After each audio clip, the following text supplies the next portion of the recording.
ஹே guys, நான் பியாலிஷ் and welcome to another episode of fine நம்ம எல்லாம் சந்தோஷமாக சேஃபாக இருக்குன்னு நான் நம்புகிறேன். அண்ட் மீண்டும் ஒரு முறை ஸ்டாண்ட் இல்லாமல் வீடியோ எடுக்க வேண்டிய ஒரு சூழ்நிலை, பட் இட்ஸ் ஓகே. இன்றைக்கு நான் உங்களோட ஷேர் பண்ணி நினைத்த காரியம் என்னவென்றால், இஸ் கிறிஸ்டியன் லைஃப் ஹார்ட்? கிறிஸ்தவனுடைய வாழ்க்கை கஷ்டமா? பேசிக்காகவே மனிதனுடைய வாழ்க்கை கஷ்டம்தான். அது கிறிஸ்தவனுடைய வாழ்க்கையாக இருந்தாலும் சரி, கிறிஸ்தவர்கள் இல்லாதவருடைய வாழ்க்கையாக இருந்தாலும் சரி, அந்தந்த வயசுக்குரிய கஷ்டங்கள் மனிதனுக்கு அந்தந்த காலத்தில் இருந்து கொண்டு தான் இருக்கும். அதாவது பால் குடிக்கிற குழந்தையுடைய வயதில் இருந்து மரணப்படுக்கையில் இருக்கிற பெரியவருடைய வயது வரைக்கும் அவர்களுக்குரிய கஷ்டங்கள் இருந்து கொண்டு தான் இருக்கும். இந்த கஷ்டங்களுக்கு தீர்வாகத்தான் மனிதன் தொழில்நுட்பத்தை வைத்துக்கொண்டு ஏதாவது ஒரு தீர்வை கண்டுபிடித்தான். ஆனாலுமே அந்த தீர்வுகள் மனிதனுடைய கஷ்டங்களுக்கு ஒரு நிரந்தரமான தீர்வு கிடையாது. ஏனென்றால் மனிதனுக்கு இருக்கிற எல்லா கஷ்டமுமே தொழில்நுட்பத்தால் தீர்வு தரக்கூடிய கஷ்டங்கள் அல்ல. சிலருக்கு உடல் ரீதியான கஷ்டங்கள் இருக்குது, சிலருக்கு மன ரீதியான கஷ்டங்கள் இருக்குது, சிலருக்கு பொருளாதார ரீதியான கஷ்டங்கள் இருக்குது, சிலருக்கு குடும்பத்தில் கஷ்டங்கள் இருக்குது. இப்படி பலதரப்பட்ட கஷ்டங்கள் மனிதனுடைய வாழ்க்கையில் இருந்து கொண்டே தான் இருக்குது. ஆனால் இந்த இடத்துல கிறிஸ்தவனுடைய வாழ்க்கை எங்கே வித்தியாசப்படுகிறது என்றால், மெய்யான தெய்வமாகிய கர்த்தராகிய இயேசு கிறிஸ்துவை சொந்த இரட்சகராக ஏற்றுக்கொண்ட எங்களுக்கு எங்களுடைய வாழ்க்கையை எப்படியும் வாழலாம் என்று சொல்லுகின்ற உலகத்தின் வாழ்க்கையை போல வாழ முடியாது. இப்படித்தான் வாழ வேண்டும் என்று சொல்லுகின்ற வேதாகமத்தின்படி தான் எங்களுடைய வாழ்க்கையை வாழ வேண்டும்.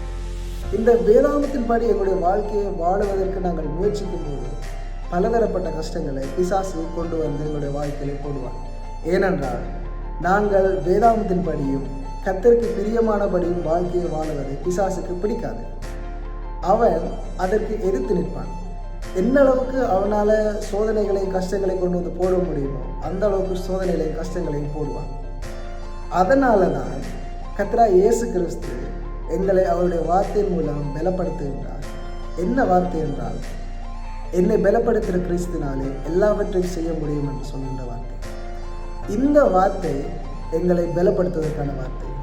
ஒரு சில விசுவாசிகள் சொல்லுவதை நான் கேள்விப்பட்டிருக்கிறேன். நான் கிறிஸ்தவனாக வந்தால் என்னுடைய வாழ்க்கையில் கஷ்டம் வராது, பிரச்சனை வராது, வருத்தம் வராது என்று தான் நான் கிறிஸ்தவத்துக்கு மாறினேனா, ஆனால் என்னுடைய வாழ்க்கையில் பிரச்சனை இருக்குன்னு சொல்லி. அப்படிப்பட்ட கிறிஸ்தவர்கள் யார் என்றால், சத்தியத்தில் ஒழுங்காக கட்டப்படாதவர்கள், தேவனுடைய வார்த்தையையும் தேவனையும் ஒழுங்காக அறியாதவர்கள் தான் அவர்கள். ஏனென்றால் கிறிஸ்தவர்களாகவும் தேவனை ஏற்றுக்கொண்டவர்களாகவும் நாங்கள் மாறினமாக இருந்தால் எங்களுடைய வாழ்க்கையில் கஷ்டங்கள் கவலைகள் மாறி போகாது, மறைஞ்சு போகாது. மாறாக அந்த கஷ்டங்களையும் அந்த பிரச்சனைகளையும் அந்த கவலைகளையும் எதிர்த்து நின்று போராட தேவன் எங்களுக்கு பலன் தருவார். அவர் எங்களுக்கு கிருபை அளிப்பார்.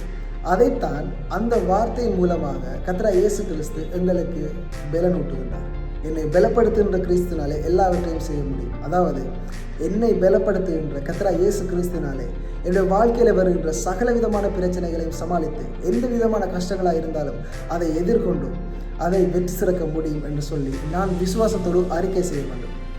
இதுதான் எங்கள் வாழ்க்கையின் சந்தோஷத்துக்கான ரகசியம். நிறைய பேர் இதை அறிந்து கொள்ளாமல், இந்த ரகசியத்தை புரிந்து கொள்ளாமல் அங்கங்கே ஓடி எத்தனையோ காரியங்களை தங்களுடைய சந்தோஷத்துக்காக செய்து கொண்டிருக்கின்றார்கள். அப்படி அல்ல.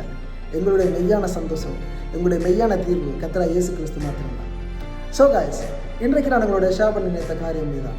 மிகவும் சுருக்கமான ஒரு காரியம், ஆனால் ஆழமான ஒரு சத்தியம். என்னை பலப்படுத்துகின்ற கிறிஸ்துனால தான் எல்லாவற்றையும் செய்ய எனக்கு பலம் உண்டு. என்னை பலப்படுத்துகின்ற கிறிஸ்துனால தான் இந்த வாழ்க்கையை வெற்றிகரமாக வாழ என்னால் முடியும். ஆகவே இந்த சுவிசேஷத்தையும் சத்தியத்தையும் மற்றவர்களுக்கு நாங்கள் அறிவிக்கும் வண்ணம் எங்களுடைய வாழ்க்கையை நாங்கள் சந்தோஷமாகவும் பலனுள்ளதாகவும் வாழுவோம். இன்றைக்கு நான் உங்களுடைய ஷேர் பண்ணி நினைத்த காரியம் இதுதான். இது உங்களுக்கு ஆசீர்வாதமாக இருக்குன்னு நான் நினைக்கிறேன். அப்படி ஆசீர்வாதமாக இருந்தால் share with your friends, because we should check the world by the word of God. தினமும் ஜெபித்து வேதத்தை வாசித்து தியானித்து எங்களை பலப்படுத்துகின்ற கிறிஸ்துவினாலே எல்லாவற்றையும் செய்ய முடியும் என்ற விசுவாசத்தோடு நாங்கள் எங்கள் வாழ்க்கையை முன்னெடுத்து வாழுவோம். தேவனுடைய நாமத்தை மேம்படுத்துவோம்.